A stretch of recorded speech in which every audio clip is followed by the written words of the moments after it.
حیدرآبادی پکوان سحر و افطار میں کراچی کی جان۔ کراچی کے علاقے جمشید روڈ پر ایک بار پھر حیدرآبادی افطاری کی رونقیں لوٹ آئیں۔ حیدرآبادی پکوانوں کی روایتی گلی میں قیمے کی لقمی، میٹھی کچوری، بھگرے دہی بلے، یخنی چھولے نہ صرف شہریوں کو اپنی جانب کھینچ رہے ہیں، وہیں خریداری کے لیے خصوصی توجہ کا مرکز بھی بنے ہوئے ہیں۔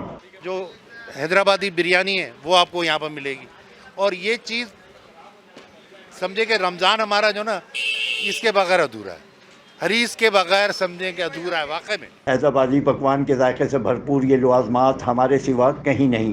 حیدرآبادی خصوصیات میں یہاں پہ لخمی اور میٹھی پوری ہے اور عربی حریص ہے، جسے حیدرآبادی ٹچ دیا گیا ہے، ڈش عرب کی ہے۔ عوام کا رجحان اس بار بہت اچھا ہے۔ پچھلے سال کے مطابق قیمتیں اس سال انکریز کی گئی ہیں، زیادہ نہیں، 10% to 20% انکریزمنٹ ہے۔ دکانوں پر عوامی رش اس بات کی طرف اشارہ کر رہا ہے کہ رمضان کی سحری ہو یا افطار، اصل مزہ ہے ان سوغاتوں کے ساتھ۔ کیمرہ مین ثاقب علی کے ساتھ افضال خان، C110 نیوز، کراچی۔